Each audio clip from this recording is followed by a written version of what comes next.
Okay, my loves. I know there are a lot of you that are out there that are really wondering, how do I even set boundaries anymore? Maybe you didn't grow up with great boundaries. Maybe boundaries weren't really modeled well for you, or maybe you were told that you cannot have boundaries. Maybe you're tired of being gaslighted in your relationships, and you're tired of feeling crazy all the time and guilty for trying to make a difference in your life. If this is you, then I want you to come schedule a call with me. Let's chat about the Unashamed Image Program. The Unashamed Image Program is geared towards you specifically. I am going to be helping you in our next upcoming session of the Unashamed Image. I am personally going to train you how to not feel crazy when someone is gaslighting you, how to be able to stand your ground, to keep your boundaries intact, and to also see through the bull crap. I am also going to be teaching you how to set really confident boundaries that you can really rely on. And I'm going to help you communicate them in a way that really makes sense. Basically, I'm going to help you live a life free of shame and on your terms. If you are ready and you are done feeling all the shame and guilt for trying to set boundaries, if you are not willing to live another moment the way you are right now and in somebody else's shadow, then this is the time to schedule that call with me. It's completely free, no pressure, just love, just support. Go to www.erinandersonthetraumacoach.com. Scroll down the page to where it says, Let's Chat About Working Together. Click on that button and it'll take you to my booking page. If you're ready to live the unashamed life, schedule that call. Let's get you in the Unashamed Image Program, my loves. From my heart to your heart. Bye. Welcome to the other side of the struggle.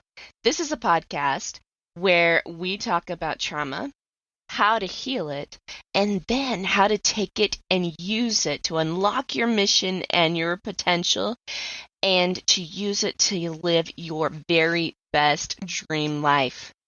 When you're dealing with betrayal trauma, it can be hard to know how to heal it, how to stop the pain, and to know what your next steps are to take in your own life. And these are the questions that we try to answer here. Trauma has the ability to rob us of our joy and identity, which is why it's so miserable to experience. But with the right tools and with the right mindset, we can totally reclaim that joy and even use this trauma to strengthen ourselves, so that way trauma does not knock us off of our joy again.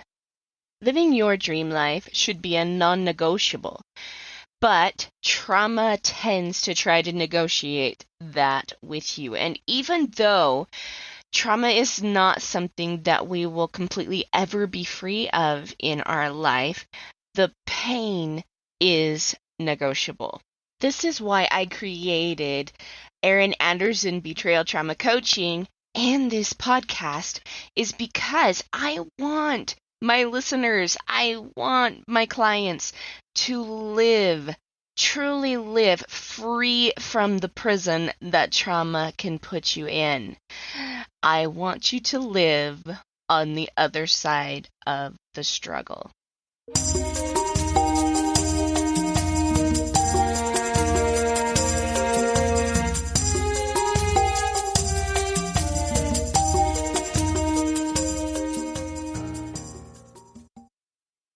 Okay, I want you to stop what you're doing right now for just a minute, and I really want you to hear me out. I want you to go right now to erinanderson.cartra.com/page/heart of gold. There you are going to find a free meditation just for you from me. This meditation is amazing. Let me tell you a little bit about what it's going to give you. Okay? Number one, it's going to help boost your confidence. If you are dealing with trauma, then you are most likely dealing with a confidence issue as well. And it's something that you are really, really wanting back.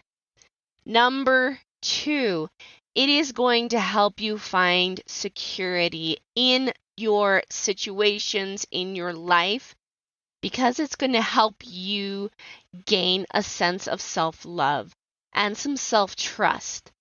The third thing this is going to give you is an ability to escape the trauma that you're experiencing right now, this very minute, and help you find peace and joy and love and a deep appreciation for you and your experiences.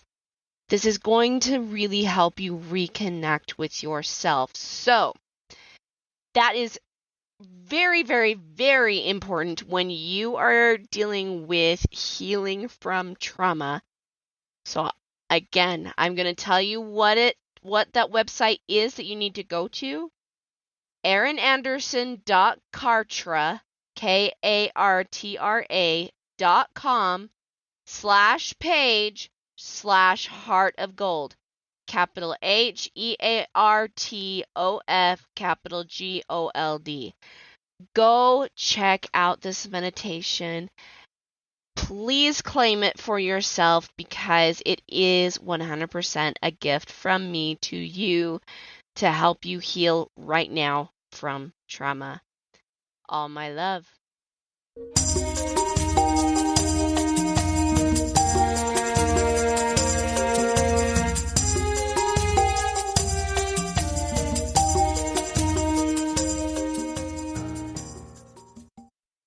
Hey everyone, welcome back to another episode of The Other Side of the Struggle. I have with me again the fabulous Kyson Kidd. I know you guys love listening to him as much as I do, and he just brings some really awesome wisdom to every podcast that we do together. And today's topic, what is love? I really, really felt like he was a good person to chat with because as I've collaborated with Kyson and as I've chatted with him, and as we've coached together with couples and other people, this is a topic that comes up a lot, I think, especially for you and me.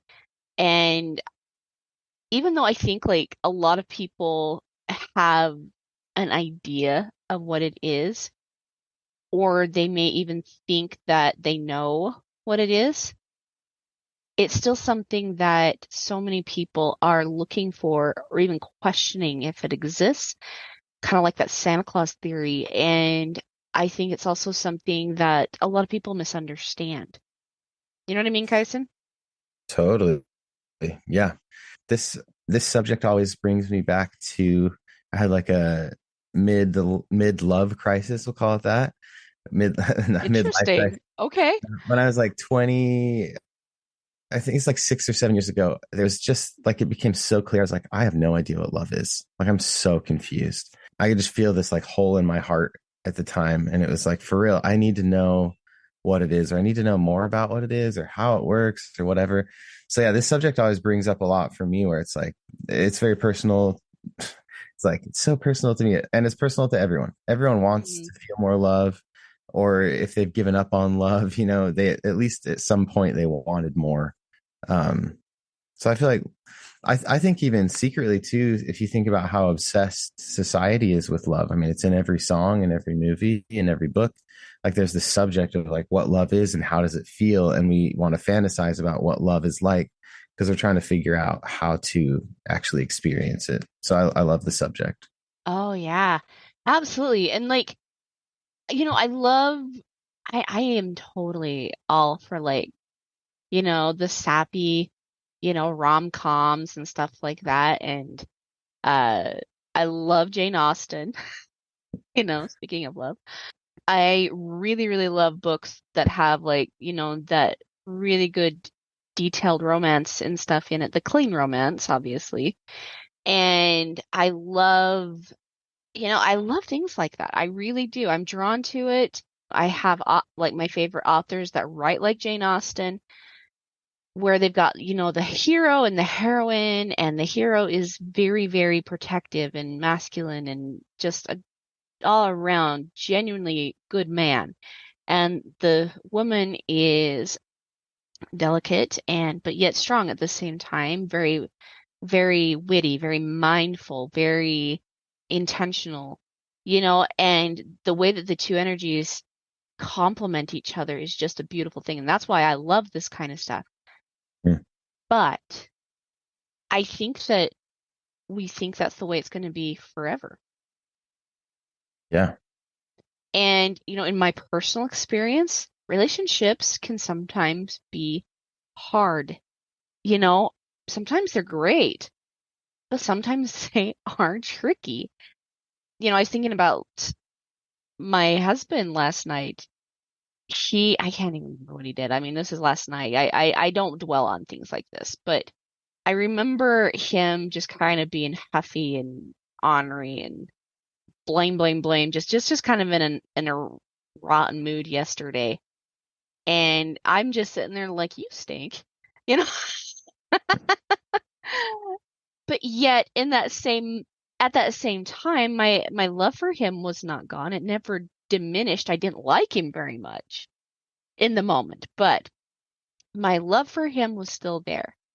I think about my teenagers, actually, I should say, and how they are growing for more independence. And I have a great relationship with my teenagers. Like, it's one of my favorite stages. Everybody's like, oh, the teenage stage. I'm like, oh, the teenage stage, It's like a whole different thing. But there are still those moments where I'm again thinking to myself, like, you little stink. Like, really? Yeah. Like, really? And I think this is the piece that we keep forgetting. And I think, this is just my personal opinion, that I think this is also why we're seeing a lot of families break up, and how we're seeing a lot of divorces is because the infatuation wears off. And then they're like, what now? Oh, I must not be in love anymore. Mm-hmm. I thought that was what happened. Yeah, what happened, right? So what do you have to say for things like that?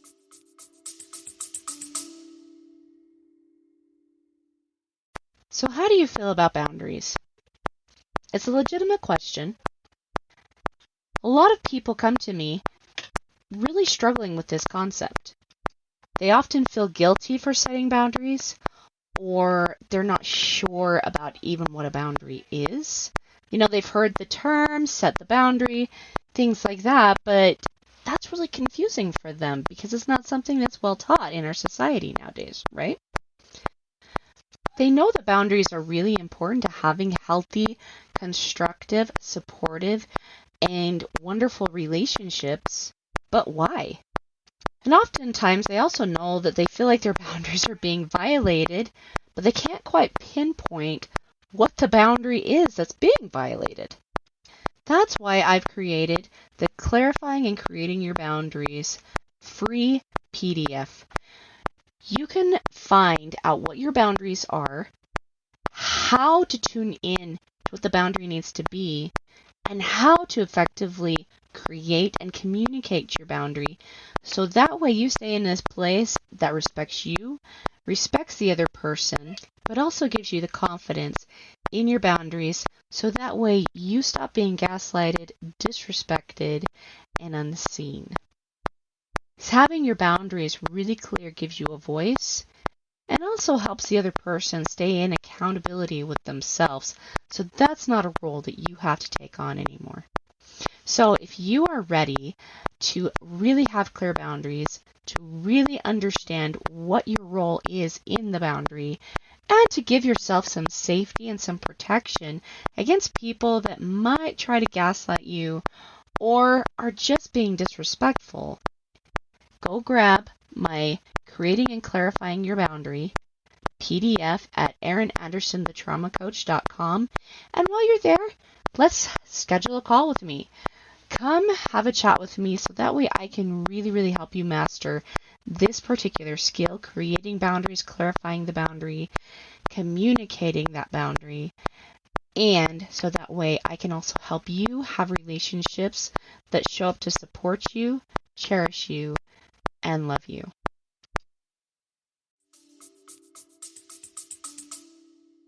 Holy cow. Well, I feel like I just went on a roller coaster of a billion thoughts in a good way. Oh man, I just had this thought click and then it disappeared a little bit. But I guess the question, this thought of like the first commandment is love, right? First and second, we always hear about like it's the most important. Everything hangs on these commandments to love God, love yourself, love your neighbor. And I think sometimes, like if you were to ask, like, okay, if that's the most important, do we spend most of our time or effort focused on those commandments? The commandment of love? I don't think so. I think a lot of times we spend more time on like, oh, you should be obedient to all the other commandments, like you're messing up here. And as you were talking about relationships, I think sometimes we want to be like kind of punishing towards our relationships. Sometimes they're like, I'm annoyed with you and I want to punish you into being better. Like sometimes that pattern can slip in. Yes. And I just think there's a really cool, lately I've been trying to focus more on love, like the first and second commandment. Let me get love into my heart. Let me learn how to do love, and then focus on the other ones, or focus on them at the same time, but letting love be central to what I'm doing. Yes. Yes, absolutely. And this is something I've said a lot with my clients too, and I've heard this too, especially with people who are really, really struggling with addiction and trauma and things like that, is this, oh my gosh, I'm not following this commandment to this T. I'm the worst person ever. I've got to follow all 10 commandments. And they make it like so hard. And it's like, I personally, like, I know the commandments, but I kind of only just focus on the one. Love the Hmm. Lord thy God with all thy heart, might, mind, and strength. And I explain it kind of like this, when you go to see the chiropractor, right? And he has to put you back in alignment because I don't know about you, but carrying kids around all day, working from an office, sitting in a chair, bending over to do dinner, like things like that, it does. It throws my spine out for one heck of a roller coaster ride sometimes. And I definitely need to see a chiropractor on a regular basis so that way I don't end up walking on my hands and grabbing things with my feet. You know what I mean? But I think about like what my chiropractor says. He- You know, every piece of your spine is very important. It's like the central part. I mean, your nervous system comes in and out of your spine. Your muscles there are very, very important. Like, I mean, it's all important. But he says that every time if the neck is out, that it always throws so many more things out. And so the more we spend keeping our necks in alignment and in place, it actually helps keep the rest of our spines in place. So how do we do that? Well, we have to exercise the neck. And some of the exercises he's given me is, stretching it. And I think about like how sometimes we're stretched as a person. Sometimes we have to lift weights with our neck. There's this thing at the gym where you strap it to your head and you sit there and do this back and forth to try to strengthen the neck muscles. And I've noticed that when we allow ourselves to be stretched and when we do the strengthening exercises for the neck, it's true, the rest of my spine stays so much better in place. It doesn't mean that I still don't need adjusted once in a while. Yeah. But I do a lot better. And I think about this and how interesting the Lord talks about in the scriptures, how he talks about stiff necks, Mhm. and how the first and greatest commandment is to love the Lord thy God with all thy heart, mind, and strength. And when we are super distracted, our necks kind of become stiff. We're distracted with all the other things, Hmm. right? But the more I focus on just loving the Lord and gaining a relationship with him,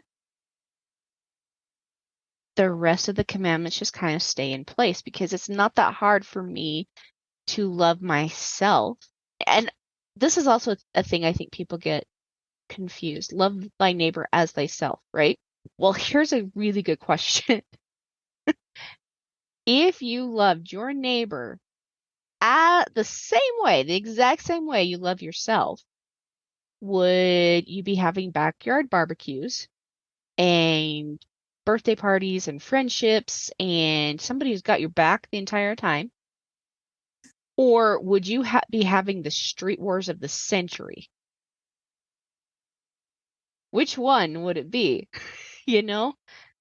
And it gives a person a minute of pause, I think, to consider that.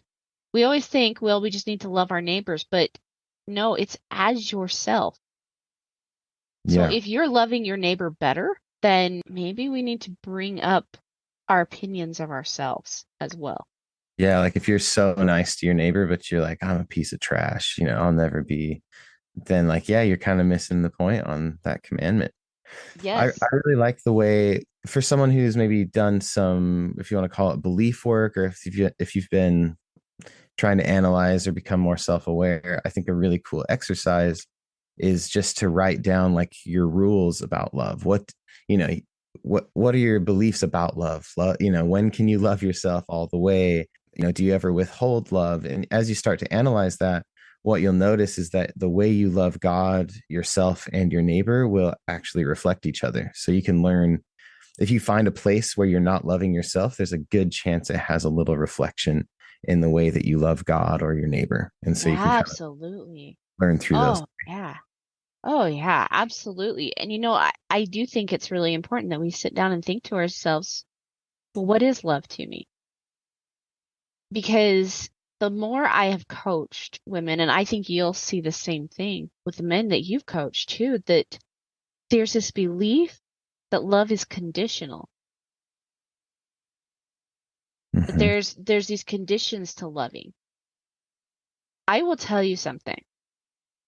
Something I've learned from the Lord is that there is such a thing as unconditional love. It doesn't mean unconditional tolerance, but it does mean unconditional love. Just a story, and I'm not even sure you know this story. This might be something totally new for you. A few years ago, back around 2016, 2017, there was this person that my husband and I were very good friends with. Him and his wife and his cute little kids, and we did backyard barbecues. We did the birthday parties. I mean, they were like family to us, and we truly loved them extremely both. But it came to find out later that the husband was physically abusing her and the kids. And so she finally left and took the kids with her. And he went nuts, like absolutely crazy. And to the point where he came after me and was having revelations as I'm married to my husband and I've got my own kids and my own family. But he was having revelations that the reason why he was so unhappy is because he had the wrong wife and that he had to be married to me in order to ever find happiness. And so he set out to destroy my marriage with my husband. Dang. And it got so bad. It got so bad, Kyson, that we ended up having to cut him completely out of our lives, completely off. and put out a restraining order on him. But I still love this guy as a brother. Not as anything else, granted, but as a brother, absolutely. But I Yeah. love him enough. Like, this is the crazy thing. I love him enough to not let him in my life. And I don't think people understand this concept. They think that love is fluffy. That, if you truly love someone, then you don't cut them out of your life. So you don't give them harsh consequences or boundaries. And you and I were just talking about the boundary thing shortly before, we got on here, but it had to be a very hard and solid boundary. He still does not like me or my husband to this day. He still blames us for everything that happened. And he still is angry that I didn't choose him over my own family and husband. And, I'm giving him his space to experience what he needs to experience. But love is not a conditional thing. Like is, but love is not. Yeah. You know what I mean? Totally. Yeah. I'm curious if you want to give a direct or more specific definition of what love is. Like, how would you define love? I think it's something, and I'd love to hear your thoughts about this too. It's a concern for the other person's welfare or your own welfare. It is taking care of their needs. And I know that could sound like, well, you just totally like cut that guy out of your life. That was something he needed. And I don't think people realize this. That was something he needed. Not only did we need to do that, but he needed that as well. And it wasn't something he was going to do himself. Yeah. You know what I mean? And I think that and I think about like how I think about this man now, and sometimes I'll be honest, like sometimes I'm like, whenever I see him, because he still lives around me, whenever I see this guy or think about him, there's still this, feeling. And it's a complete, like the relationship totally flipped. But I still do hope that he finds happiness. I do hope that he takes care of himself. I do hope he gets help, for crying out loud. This guy needs help. Big time. And he recently got remarried, and I hope that she doesn't go through the same thing his ex-wife did. And that he learns to be better to her and that he finds joy in these things. Yeah. And it's not about me wanting justice, because I really don't worry about that kind of stuff. I feel like God will take care of that, right? But a true love, I think, is like a lot of hope. There's a lot of hope in there, a desire for their well-being, a gratitude for the relationship and what was. But I think it's also setting boundaries. You know what I mean? Because, and I've heard this explained that, oh, if you truly love a person, then there are no boundaries. That's not true. That's so not true. Because it's not like you keep the other person on the outside of your fence. Just like if that man came onto my property now, I'd have the cops on his behind and like dragging him to jail, right? Not everybody gets inside the fence boundary. There has to be certain conditions. Doesn't mean I still can't love him outside of the fence. Love is unconditional, but the boundary is not. Yeah. You know what I mean? And it gives you the ability to say, these are the things I will and will not accept. And I think that people, this is also a piece of the love thing that people get wrong, is that if you truly love someone, you cannot have boundaries with them. I mean, how many times have you seen that with the people you coach? This idea that if I'm going to have a relationship with this person, I can't have any boundaries with them. Yeah, I definitely see that. I think sometimes this idea, and we'll talk more in detail about this, but this idea of unconditional love, which I do believe in, sometimes personally we accidentally confuse that with unconditional self-sacrifice. As in, I will have no boundaries. I will always sacrifice for you. And that's like a super unhealthy Yes. fault. It looks like love sometimes, but it's a total false, it's a fearful love. It's a scarcity type of love instead Yeah. of, More like a codependence. yeah, super You know what I codependent. mean? Hmm. And Which yeah, is definitely the oh, go ahead. opposite. I was just going to say, I think that's the opposite of a true love. You know what I mean? Like the unconditional love.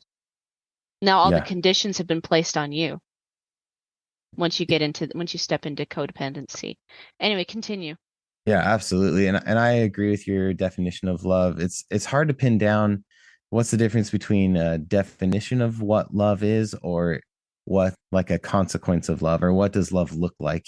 You know what I mean? Or what are the Mhm. actions of love? But I would totally say the same thing. For me, the realizations kind of went in this order. It was this feeling of like back when I was really trying to discover about what love is, this thought that love is desiring what's best for someone. And then I actually love putting the word eternally on there because sometimes that brings clarity. Like I don't just want what's best for someone in this minute or this hour or in this conversation.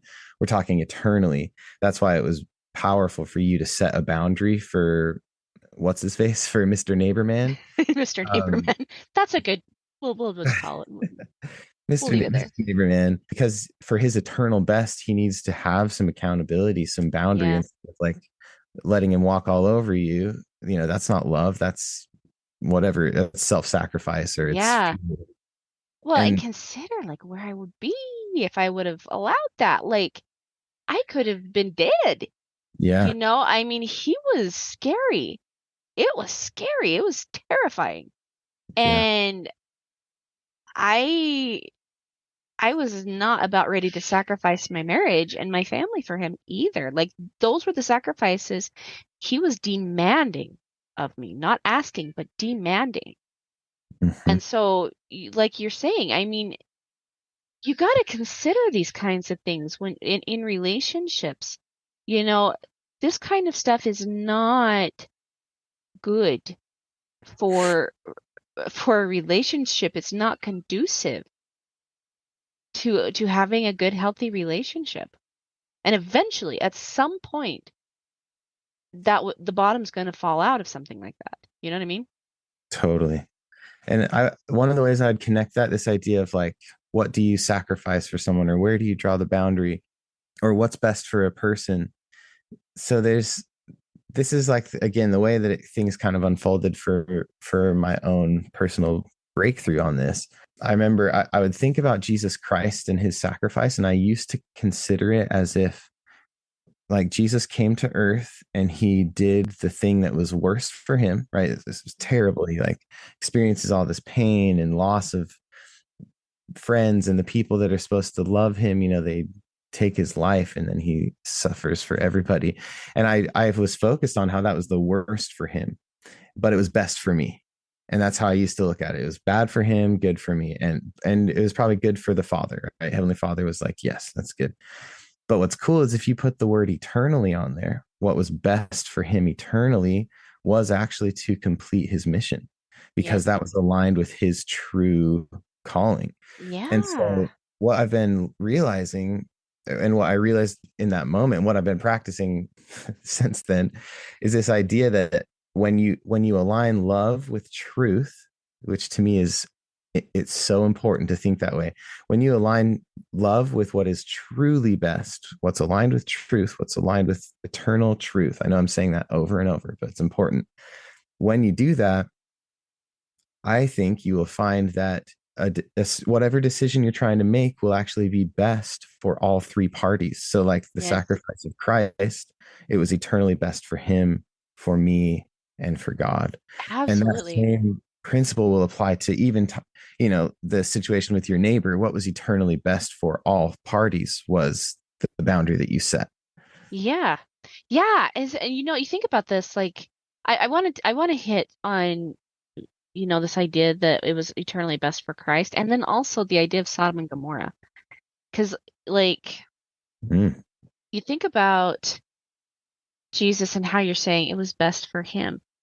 He, he could not be the savior without taking on total justice. So we could have total mercy. He would not be who he is. He would not be revered, nor would he keep his godship. I mean, he's the creator of this earth. He would not keep the godship without the sacrifice. And he had to be so willing to sacrifice. Like, we look at this as our mortal little brains, and I shouldn't say little brains, but anyway, our mortal brains, and we're like, holy crap, that's awful. But we don't understand the glory. You know what I mean? To him, it's kind of like his life was the marshmallow and his glory was the entire dessert. Right? You see those little kids that are like, you have to wait, can't eat this marshmallow. And they're like, like itching and like getting super wiggly, and all they can do is just focus on this marshmallow, you know? And it's not that. Christ understood the difference. He understood that his life, though precious, was nowhere near as precious as the glory. Hence the reason why it was best for him. The sacrifice he gave was the thing that gave him the ability to intervene in our behalf, and the ability to intervene in our behalf is the thing that makes him God. Yes. And Yeah. that's a fantastic thing. The things that he can do, not only for himself, but also for us, and in the name of the Father, is beautiful. And I think about the idea of Sodom and Gomorrah. Here is this really two very, very, very wicked, wicked, wicked cities. They are to the point where the Lord's like, I'm just going to destroy you. So that's exactly what he does. He just trounces them, swallows them up. They're gone. They're taken care of. And we think of that as this final act of justice, but it was also this final act of mercy. It was what was best for those people, because had they been allowed to continue on this earth, had they been allowed to continue, what would they have continued to do? They would have continued this violent spiral downwards. So he took away their ability to do. You know what I mean? And it's the Yeah. same thing with the adversary. He's playing right into the hands of the Lord, totally playing right into the hands of the Lord. The Lord understood that we needed opposition and opposite, so that's really seriously the purpose of the adversary, is for us to understand that. And he's playing right into that. Yeah. But the kindest thing that the Lord did for the adversary is allowed him to leave his presence, and to also be miserable. The Lord does not intervene with our ability to be happy, because what would we learn from that? It would not be of any value. Joy would be of no value to us, nor would love, if we had no agency. You know what I mean? Yeah. Yeah. It's such an interesting balance and I guess this is one of I like to use the word practice. Like, I think love is such a practice, because the goal or the commandment of like, love God with all your heart, might, mind, and strength, and love yourself, love your neighbor, it's in a lot of ways, it's a tall order because you must also understand truth. You know what I mean? Like if you want what's truly best for someone, you have to learn to understand it. And so obviously that's why we're not in a position to be like destroying entire cities, you know? Like that's not Yeah. our role. God knowing all truth and having all love, he's the one that's in charge of that. But I think as we practice, we are learning to obtain, if some people like this phrase, obtain the mind of God or obtain the mind of Christ, learning to act as Yeah. he would, obviously in smaller places in our relationships and in our, work life, school life, whatever it is. We are learning to practice discerning truth and to practicing loving all three of those, all parties, God, ourself, and our neighbor. And I think, anyway, I think it's so important to keep in mind that truth is always playing a part in love. I love this idea. This touches on sacrifice a little bit, like self-sacrifice or people pleasing. I think it's important to check in. Is this a true sacrifice? The reason that Christ's sacrifice was so powerful is because it was aligned with truth. And sometimes I think we have been narrow minded in a way and said like, oh, all sacrifice is good. We even hear there's that hymn like sacrifice brings forth the blessings of heaven. But the caveat is like only if it's a true sacrifice. So some people get, and especially a lot of people I work with, get stuck in this pattern of like, oh, I'm supposed to sacrifice because that's what you do. You need to be selfless. And we think of it that way, as like you should just always sacrifice or be nice or never rock the boat. And a lot of times we let our relationships just walk all over us. People take advantage of us, or giving way more than you're receiving and never being open to receiving, even as another self-sacrifice. Like, oh, I won't receive because I'm going to sacrifice. It's good to sacrifice. And then what happens, and you probably see this on both sides of the struggle, right? Where in some ways the husband feels like he's giving so much, but then he's living in this place of debt and scarcity. And there's, I never get anything for me. So I'm going to go, use porn to feel like I'm getting something. And then a lot of times the wife is going to use control to feel like she's getting something, or, use whatever Yes. it is. I'm kind of going on a rant here, but No, you're right. You're right. I think the big thing is that question, is this choice, is this sacrifice? And is this sacrifice aligned with truth? And personally, I much prefer to think of it as consecration. Does this feel like a consecration where it's being raised up in love and truth versus like I'm getting destroyed and, like becoming weaker and smaller? That's usually a good sign that it's false sacrifice. I'm curious Yes. what you think about all that. Oh my gosh, I've got so many thoughts about what you're saying here. So like, I think that we think sacrifice has to be and always will be giving up something good. But sometimes sacrifice is actually giving up a thing that's hurting us. I was talking to a client just the other day about, and as a matter of fact, you were there, about this idea of giving up something that we know is painful, but we find it incredibly valuable because of something that it's giving us. Mm-hmm. And in this case, for her, it was her protection, it was her safety, this belief.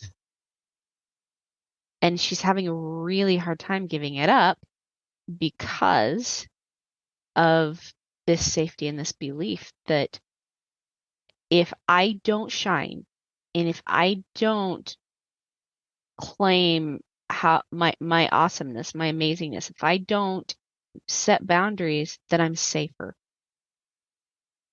You know what I mean? Yeah. And it's so scary. It's so terrifying for her to do that because of this belief. But as I think about this sacrifice, the belief, it's not doing the people that she's like literally giving her all to. It's not giving them any benefit, or maybe a little bit, but not a true benefit. Because if you think about like the relationship that Christ had between him and his disciples, his apostles, these people that were closest to him at all times, he had no problem calling them out on their crap. I Yeah. mean, I think about you read in Matthew.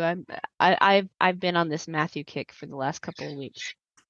I think about I think it was Peter who was trying to tell the Lord you need to rest. You need to take care of yourself. And the Lord whirled around on him, got in his face, and was like, "Get thee hence, Satan." Right? Oh, right. And Peter probably was just like, "I was just thinking about your best interest, Lord." And I think that, if it were me, I would have been like, "I'm sorry. I was just trying to think about you." But Peter was actually trying to tempt the Lord away from the purpose that the Lord was set out to do. Hmm. And he didn't give any, and not that Peter was trying, like that was not his intention, but that is definitely the way that it was coming across. And this is what would have happened, right? And there was no trust at that moment in the Savior that he already knew what was best for him. Hmm. You know what I mean? Yeah. And And I, so, hence the reason why the Savior responded the way he did. And I think that sacrifice is giving up the thing that is no longer, or maybe never did, serve us. Mhm. It's not giving up the great, it's giving up the thing that is not allowing us to progress, that is not giving us the ability to move forward, to think better, to get in alignment with ourselves, and refusing. It's like holding on to $1 million and refusing 10 billion when we don't sacrifice. You know what I mean? It's giving the million away so we can have the 10 billion. yeah. Yeah, it's interesting. It reminds me of the scripture in Moroni or Ether, one of the two. This question he says, and you may be asking, how can you lay hold upon every good thing? So it isn't necessarily that we're trying to let go of good things, but it Yeah. is trying to lay hold upon all good things, which, and he explains. So this just so happens to be in Moroni 7, which is the charity scripture, which is love. I totally forgot that. So in verse 19, if you want to lay hold upon every good thing, you certainly will be a child of Christ. And then it goes on to say, I will tell you how you can lay hold upon every good thing. He kind of goes from the beginning, like God sends angels. Angels reveal the truth of Jesus Christ. And then the way to lay hold on every good thing is to like have faith, hope, boom, charity comes in. And he wraps up that whole thought at the end of the scripture by saying, if you will go to God and become a true follower, love the word true in there, ask God, with all your heart and become a true follower of Christ, and then he will bestow love upon you. So this is at least my current understanding of this idea is that we receive truth and then we have the opportunity to like hold on to it and say I receive this truth, and then as we align with that truth, then God bestows the love. Yes. And sometimes I think that we convince ourselves, I think we talk about love like in Sunday school, like, oh, you need to go just love more, go be more loving. And to me, it's like, what does that even mean? Go act like you love more? Like, what does that mean? And I know sometimes God will fill in the gaps there, but I think for me, it's been way more powerful to actually say, okay, if I want to love more, then the question is, what truth do I need to receive first so that I can Yes. be enabled to love? So here's a question for you. Ready? Ready for Yeah, this? I hope so. If God is truth and if God is love, is it possible that truth and love could be one and the same thing? I think so. Words are words, but I've been saying this for a long time, that truth and love are inseparable. Like Yes. they are so so connected. Maybe it's two sides of a coin. Yes. I think so. Yes. Absolutely. Absolutely. Because, I think about the experience I had with the Lord where he showed me who I was. And this is an experience that I will never forget, nor will I ever deny, because of how beautiful and how very precious and how very tailored to me it was, Hmm. and every piece of it felt so true. Because once you learn to start trusting God, you learn to start trusting yourself. Because when he sees this glory and this beauty and this fabulousness inside of you, and he's your creator, he's the one that got you where you're at today. You know what I mean?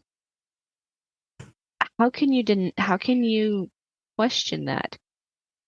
If you're his child and you have within you his innate characteristics, how can you question how great you really are? And to understand that you are already perfect. That we get out of alignment with ourselves because with our choices and our thoughts and our decisions and the lies that we adopt, because we live in an imperfect world, we have to learn about imperfection. But we, in and of ourselves, are already perfect. We're already there. When he says to be therefore perfect, it's basically like him saying, remember who you are. And Wow. when you do the things that are in alignment with who you truly are, it will grow that person to be even more bright and more truth.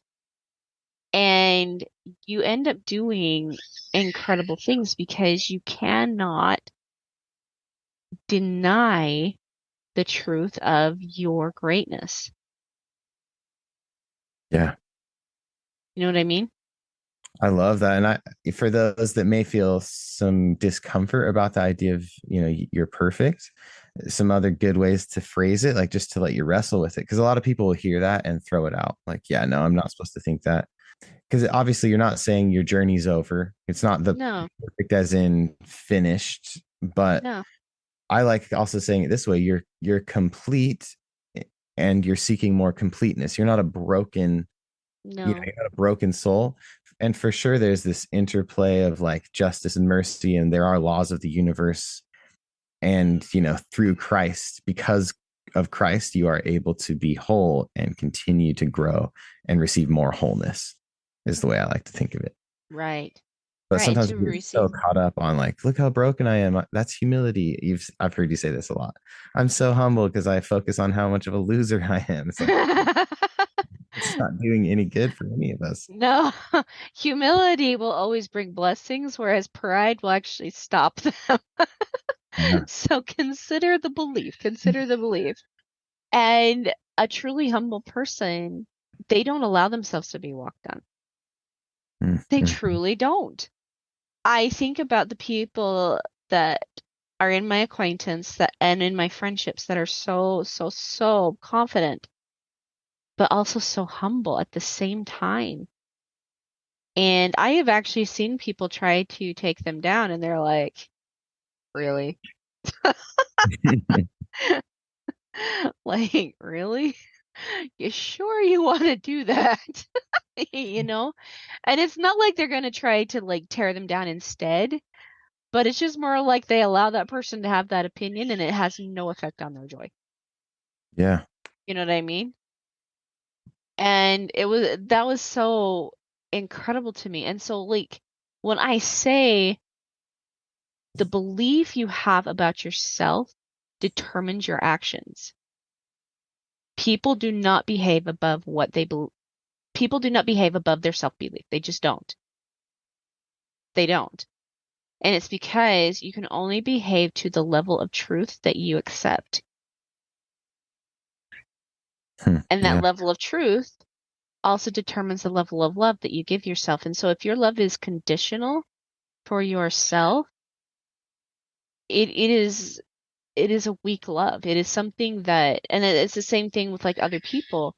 You know, you cannot give an unconditional love to people when, or even yourself, when you're allowing these lies to cloud your thinking, to believe that you're less than what you truly are.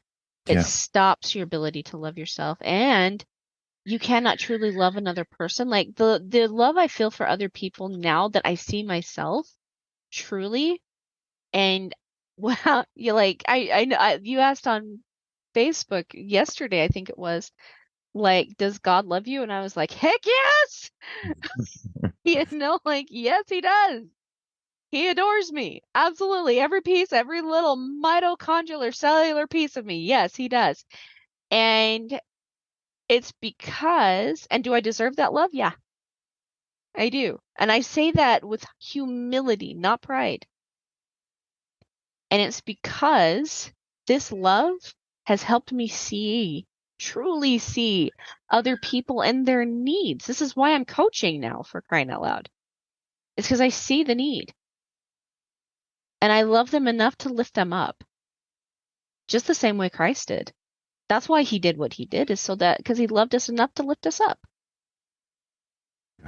Strength, like, helping us become more like and in one mind and spirit, and even in body a lot of times with the Savior. Hmm. You know what I mean? Yeah, I love that. Just kind of synthesizing what you're saying. This another way to look at this is to say, and I'm kind of like backtracking a little so I can retrack. I like to just see things in different perspectives. But if you are experiencing a lack of love for yourself, if you're struggling to love yourself, because yeah, that's a thing. Like I want to love myself, but I don't know how. A good way to look at that is to say, if I'm struggling to love myself, it's a sign that I have an untruth about myself.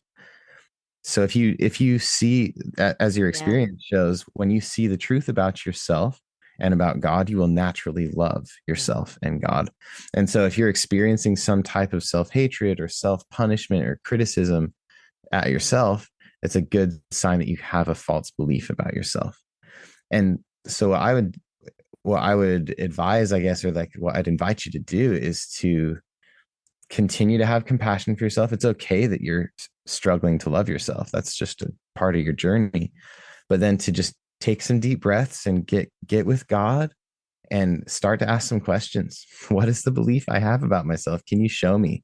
Asking Heavenly Father, will you show me what I'm believing about myself that isn't true? And he will show you. And there may be 100 beliefs that you have about yourself that aren't true. But as you go identifying those and giving them to God, forgiving those false Yes. beliefs, you will see as a natural consequence that love will be bestowed on you. Like you will Yes. experience more love naturally, Because you have room for it. and because you'll have room for it. Yeah. You'll have room for it.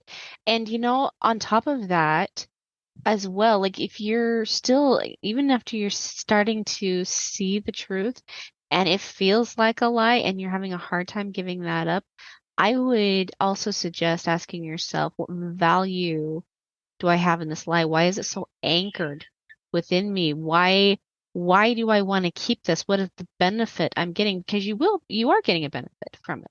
Mm-hmm. Not the benefit you want, because, I think about like where I'm at now versus where I was at 15 years ago. And I'm just like, I would pick now.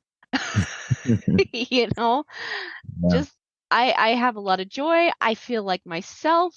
I still have growth to do, and I'm still learning to get rid of some of my own addictions, and some of my own self-beliefs that are not in that are incongruent with who I truly am. I'm still Yeah. learning, right? But I think about that self 15 years ago and how she was terrified to let go of the fact that she was worthless and undeserving because, one, I would pull that out and it would cause people who I viewed as being toxic to back away, and be like, oh, this is getting uncomfortable. And they'd back away. So that it was a tool I was using. And number two, it was a safety mechanism. It would stop more vitriol being thrown in my direction and more unkindness, at least temporarily, right? It was a false boundary. But now I have I think about Christ when he called the Pharisees and Sadducees hypocrites to their faces. And yet he was doing the most loving thing possible. And I connected the dots like, oh, boundaries are loving. Even though he said, you're a hypocrite to their face, and that doesn't feel very comfortable, it was still the most loving thing the Lord could do to point out the truth. And so now, as I dedicate myself to the truth, that is what I try to do. When you set a boundary in love and truth, those are some powerful boundaries. And it allows people to be accountable to themselves. So now instead, people can throw vitriol in my direction, and I'll simply just ask them, do you feel better about yourself now? Did that make you feel like you've grown an inch or two? Like, what was the purpose in that? Yeah, interesting. And why did you feel like that was needed? Do you feel like that's the only direction that you can take this? Or is it possible that you need to work on your communication skills? I'm not saying that I'm not saying that maybe there's not a piece of truth in here that maybe I need to hear, but it's lost. It was completely lost in the delivery. So I would invite you, and I've said this, I'm not even joking. I would invite you to go think about what you just said and see if you can't figure out what the truth is behind all of this and actually figure out a better way to communicate that to me. Because until then, there's no point in me listening to you because whatever you're trying to communicate to me is getting lost in the vitriol. That sounds harsh. That sounds condescending. It's not. That's me just simply stating the truth. And I will say that my relationships, the ones that I actually viewed as toxic 15 years ago, are some of my most supportive now because I'm not afraid to be direct and blunt. Not unkind. I wasn't unkind. I wasn't calling them names. I was just stating the truth. And you did it in love. Yes. Because I want a better relationship with people, right? Yeah, I totally do. I think that's so powerful. And there may be people listening who are, I know I've done this, like you're listening to like, oh, Aaron said this is okay. I need to say these things exactly too.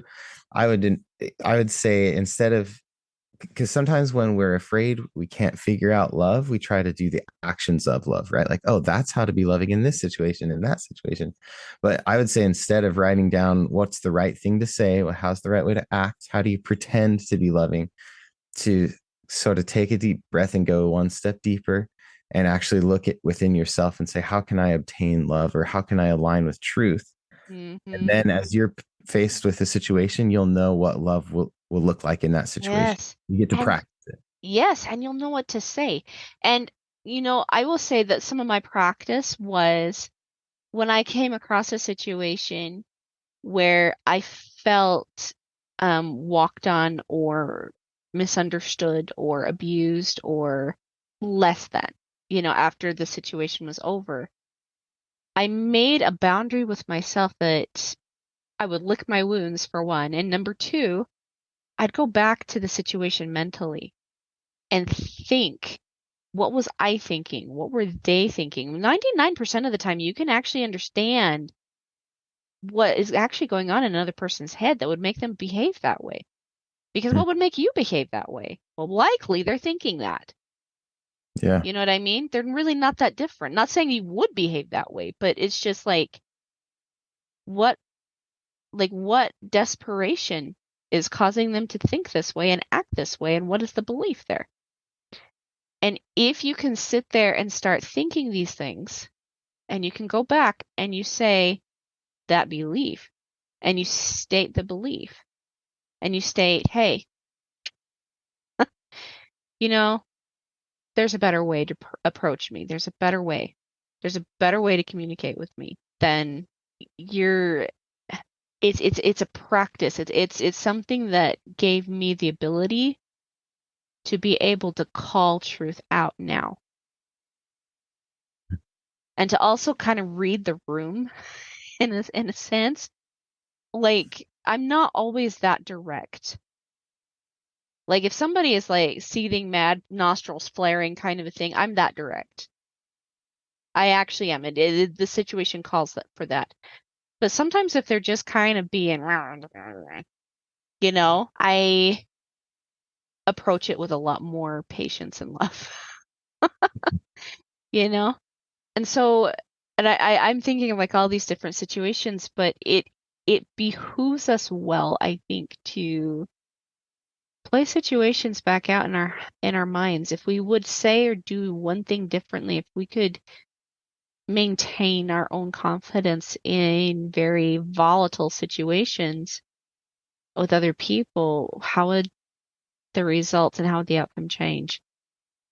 If we're able to bring truth to the situation, if we're able to shine light on the situation, how do the results change? And then what kind of relationships do you gain with these people afterwards? Yeah. Oh, because to not do this, to let people walk on you and to not speak the truth is to have a stuck relationship, just so Mm-hmm. stagnant. You're going to experience the same frustrations, the same drama over and over. Mosquitoes. Until one of you or both of you choose to step into actual love and to speak truth. And yeah, sometimes that looks like bold, intense truth or a calm truth question. But I think that's such a powerful way to live.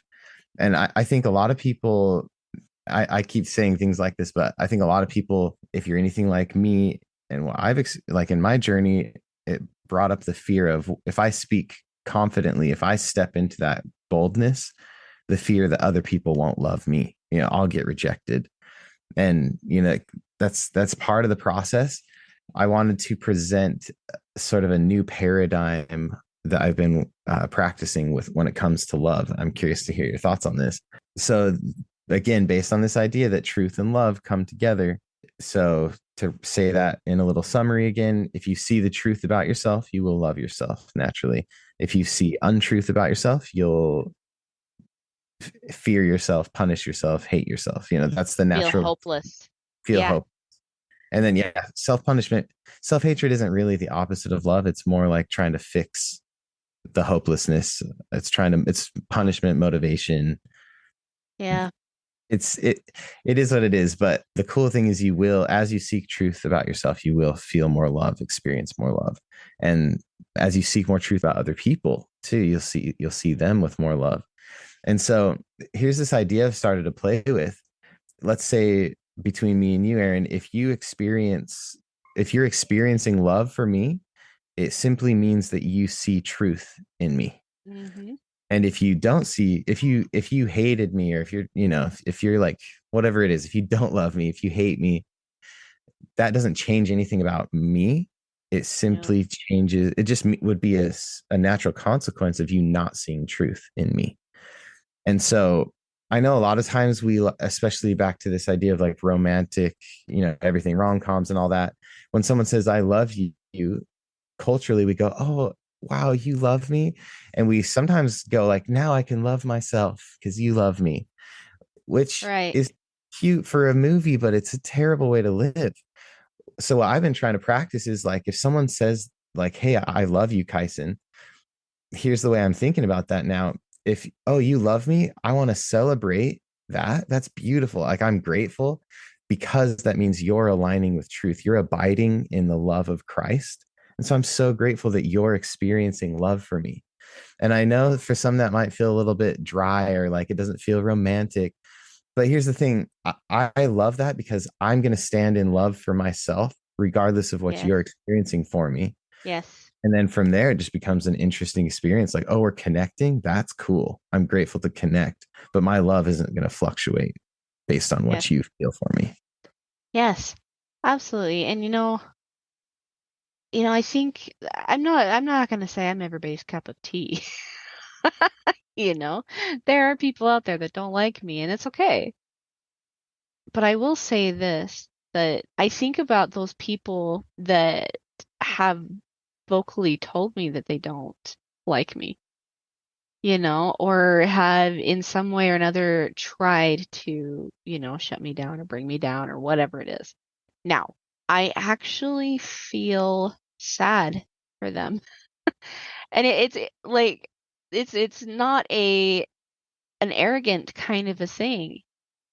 I mean, the people that usually don't like me are those that are really, really terrified of truth, that don't want to accept truth, that don't want to turn the finger inside and point this direction for a minute and Mm. say, yes, these people may have hurt me. That might be true, but I don't have to take this on. I don't have to keep it as my own. And I don't have to behave XYZ just to prove them wrong or to do this or to do this. I think about, I know of another person I'm thinking about specifically right now, and this particular person just has a very interesting reputation around me and my friends and other like it's a reputation that many people know this person with. And this person does not like me either because I don't mind calling people out on their crap. And I've done it a couple of times. And it's not me trying to be cruel or vicious or haha one up you. It's not that at all. Like, I actually call people out because if they want to be part of my circle, and I want them to be, then you have to let them know these are the things that I'm not going to accept. And you'll be a lot happier if you let them go. It's okay when people don't like you. It's totally fine when people don't like you. It doesn't matter. What matters is that you love yourself, and this is not like a false confidence either, kind of a love. I think a false confidence is where you try to tear other people down so that way, you can be a step above or you feel like you're a step ahead of people. But that's actually a false confidence. You don't need to be cruel to be popular. You don't need to be cruel and unkind to be confident. No. No, no, no, no, no. Bold? Yes. Truthful? Yes. But you can always say, everybody can do better. I know I can. I'm aware of my flaws. I'm aware of my faults. I'm aware of the things that I need to do better. But they are not the things that drive me.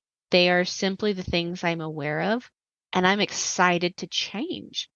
Because wow, what's the next version of me going to be like, right? Yeah. So it's an excitement. It's just it's something that fuels my every day. It's just something that gets me out of the bed in the morning with a giant smile on my face. Yeah. And when somebody tries to take that away from me with their behavior or their words or anything like that, and tries to make me feel really, really crappy, I don't allow that in any way because my joy is too valuable. And the love I have for myself and the love I have for others now, and the things that love is changing, and the impact it's having not only just on me and my relationships, but in a way bigger aspect that I'm probably not even completely aware of, to be honest with you. That's not something I am going to sacrifice for the unkind words of another person just so I can match my belief with theirs. You know what I mean? Ooh, yeah, that's awesome. I like that a lot. I mean, it's this this idea of like standing on your own foundation. A lot of times we think that love is supposed to be codependent and right, standing awkwardly close to each other symbolically, like just all entangled with each other. But I love the confidence and the other cool things that come from what you're talking about. Feeling confident, getting to hold on to your joy. You're choosing to be accountable for what you believe and the love that you feel and your connection to God, instead of letting someone else take that away just because they're upset or just because they're afraid. I think that's powerful. And I think also like connecting to truth. I have such a deep love for truth, such a deep love. It's that pearl of great price, right? And because I love truth so much, I'm also open to new truth. And I vet it through scripture. I vet it through the Lord. I also talk to, my friends like you, when something new comes to me, like, what do you think about this? Before I ever 100% like adopt it, and then I think about like questions like, how do I see this belief affecting me in the future? How do I see this belief affecting my kids in the future? How do I see this belief changing time and affecting future generations? How do I see the results of me adopting this belief? So it's not like I immediately take everything on either. And sometimes I still get to realize, oh, I mucked that up, right? It's okay. It's okay to muck things up. It's okay to make mistakes. It is okay to seriously fall on your face. What matters is what you take from it. And if you're going to take that you're a loser from it, you're leaving behind the gem. You're leaving behind the truth or the lie. Yeah. And if it's not making you feel excited about life or ready and willing to jump up and just do this happy dance, definitely check in and see why, like, what is it that you're actually believing? Why do you find value in this? Like I said before, and like what you've said, like vet it. Don't just buy into it, vet it. Totally. Every truth, all truth leads to Christ, and it also leads to love and all the other good things that come from that fountain of all goodness. Yes. Love it. Love it. One of my favorite quotes that just feels so connected to that. I said this in the podcast on my own podcast, but it's a quote from Dr. Sterling Ellsworth. He wrote a book called How I Got This Way and What to Do About It. It's pretty cool. But when I first read this phrase, I just remember like my whole world was like, wow. I love the sound effect there. Yeah, it's like get closer to the mic and make it sound more dramatic, put some reverb on. But the quote he said, this is a rough quote here, but one true self, or it is the nature of a true self to always love another true self. So if you're connected to your true self and someone else's, you will naturally experience love. If there's a disconnect, then it's just a sign that one of you or both are disconnected from truth. And I love taking the like, what is it like it doesn't have to be a hugely negative, like, oh no, disconnected from truth, one of us needs to be punished. It really is just like we're all, in some way, we are all disconnected from truth, and we're on our journey of connecting to truth. There you go. What do you desire to learn next? And it can be such a light and happy, like you said, you can wake up feeling lighter, happier as you start to connect to truth and to more love. Absolutely. Absolutely. And I'm not here to say that I understand all truth yet. I mean, no, I don't. I do not. But yet, I like Yet. that's where we're going. Yeah, that's what the direction we're headed, right? But connecting to that truth and finding the pieces of you that still need fortification. I mean, it's like building, it's like seriously building a mansion. You know, you're adding in the pieces of gold and the marble halls and the the spiraling staircases and the stained glass windows. Each time you add a little bit more truth to yourself, and it's because you were adding more light. You know, that brings me to this idea too of what is love. Well, Christ talks about his burden being light. You know, we think about that as in a term of heavy versus light because burden feels heavy. You know what I mean? We know what burden means. It's something that feels that way, but if you think about light also being as in what comes out of a flashlight or what comes out of the sun or what comes out of the light bulbs, the more I've really considered like my joy and the love and the confidence and the peace and everything that I get to experience now, I'm really I'm convinced that love is also that kind of a light. It's not heavy either. I mean, if you put light in your hands, I mean, you can hold it easily, right? Light is light. And it's also love. And I feel lighter every time I adopt truth. I feel like there's more of me being created. You know what I Hmm. mean? Like more of me being fortified, Organized, even. organized. Yeah, good. Yeah. And so, you know, as we've talked, I mean, some of the things that we have said here is light, not light, I'm sorry, love is light. It is truth. It is having your own back. It is not conditional. It is joy, peace. It's just a lot of yumminess, but it is not codependency, nor is it infatuation. Yeah. Whew. Ooh. It's a lot. I just really enjoy how much there is to understand about love. Like I love the way it's kind of in my heart. I can feel it opening up different pockets of like, oh, I've been treating love this way, or you know what I mean? I can feel it opening up the space to be able to experience more love. Mhm. Absolutely. And the last thing that I think I'm going to mention here is love is God. You know, if you're having, and I know this was like the one of the catalysts, the turning points for me in my healing journey is this idea of love is perfect. It's already perfect. There's no flaws to it. Hence the reason why it's not conditional, right? Hmm. But if that's the case, is it possible that maybe I was misunderstanding God?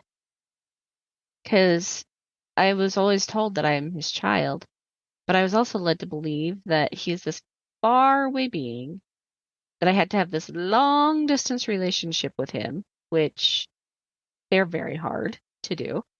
I misunderstood what a perfect father was. And so I thought to myself, okay, perfect father, a perfect mother, because I believe in Heavenly Mother too, perfect brother. Well, what do these perfect people who love me perfectly look like to me? Like, what would they be doing? How would they act? What are the things that they desire of me? And you know what immediately came into my head? I want a card game. And so I'm not even joking. I got out I have a Ziggity game. It's like a cranium card game. It's really fun. And I got out the cards and I went and got set up the card table and I dealt me and God out some cards and he beat me. All Even though right. I was the one playing the cards, he still beat me, you know? And it was super fun. but I got to have a conversation with him. I got to spend time with him. I got to have fun in his presence. And I realized we think that these relationships are so formal, but they're not always formal. There is a formality to love. There's also a reverence to it, but there's also a little bit of raucousness because I am not always prim and proper. And the Lord knows this about me.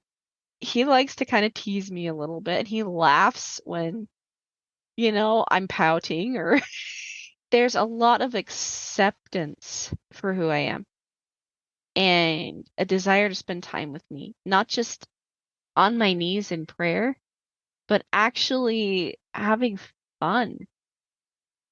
Hmm. I'd invite him to go for walks with me. I invite him to play games with me. I invite him to watch a movie with me or read a book with me and discuss it. And all of these things that I enjoy, I invite the Lord along. I invite God along. And I'm starting to understand that we think that perfection is this end all be all state, and it's not. It's not a final thing. It is a belief. Hmm.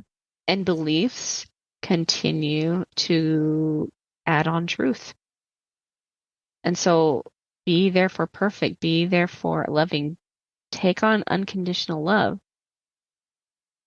Always add truth, always add joy, always add peace, always add this piece of light, and understand that you're not trying to achieve a final state.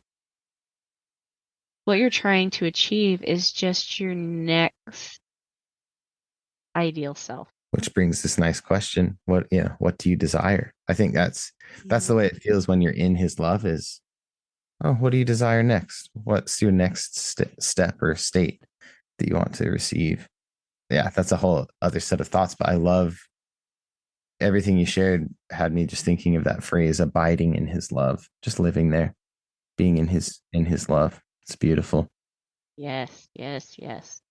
Okay, so to wrap things up, Kyson, if we are to change our beliefs and our thoughts and to adopt more love into our life, because we've talked a lot about different things that pertain to love, what do you feel is one small thing that people can start doing now to start adopting that and to start feeling more light and to start feeling more joyful and more confident and more successful and unashamed and immune?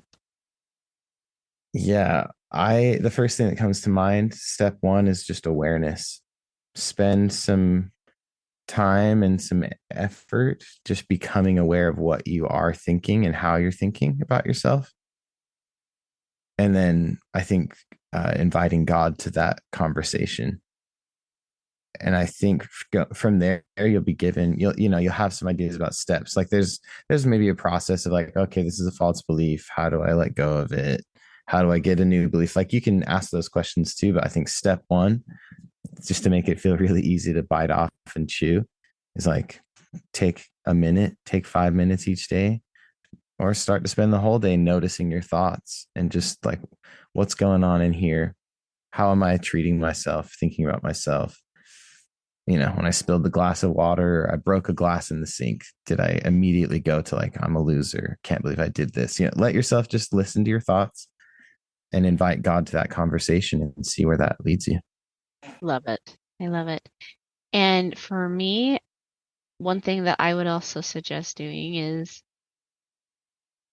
along with the awareness, be willing to change your mind. Mm. Be willing to, even though it might be a little scary, if you can't like completely adopt this idea that you are already perfect, if you can't go swimming in the pool, at least stick your feet in. Mm. Be willing to consider this for a bit. Yeah, just basically be willing to change your mind. Cool. I like it. So awesome. Next week, we kind of dove into this a little bit today, but we're going to talk more about loving yourself the way God loves you. Basically putting on those God goggles and giving you, my listeners, and even Kyson's listeners, this ability to see yourself the way God sees you. I definitely want to dive into that because my intention is to get you, my listeners, to walk away from however long it takes you, how many of our podcasts, feeling like $1,000,000 because you guys are worth way more. So, all right. Thanks so much, everybody, for hanging out with us, and I'll see you next week. Bye.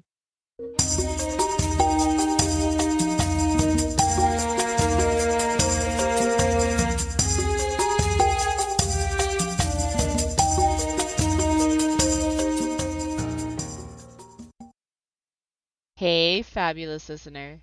I have a question for you. How done with trauma are you? Are you ready to uplevel your life and start creating the dreams that you thought were out of your reach? Are you ready to be free of the choices of other people? Are you ready to start living a life for yourself and creating the dreams that you want? And are you ready to start attracting relationships that show up to support those dreams?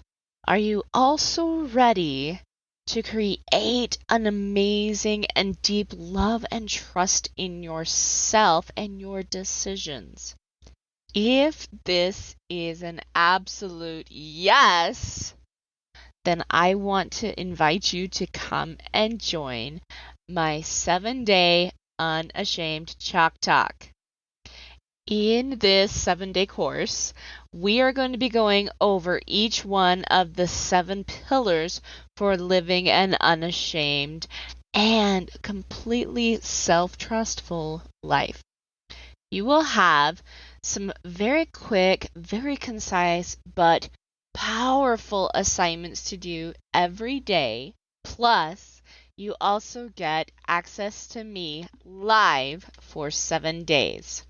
You are going to get to learn how to set the goals that you want to achieve in your life completely unashamed, and also how to figure out what it is that's out of alignment in your life and stopping you from achieving those goals. Then we're going to get into how to get your brain to actually listen to the things that you want and start working on creating them. And also how to give yourself permission to truly love and care for yourself in an amazingly, fabulously fun way. And also how to regain the confidence and love that you deserve to give yourself, despite what anyone else thinks, says, or does about you. Now I can almost hear you say, okay, well that sounds great, but how much does it cost? That is also an exciting part of this. It's only $97. How awesome is that? For only $97, you can start creating the changes you want. There's literally no reason for you to not click on the link in the description below and get started. Come join me today in the Unashamed.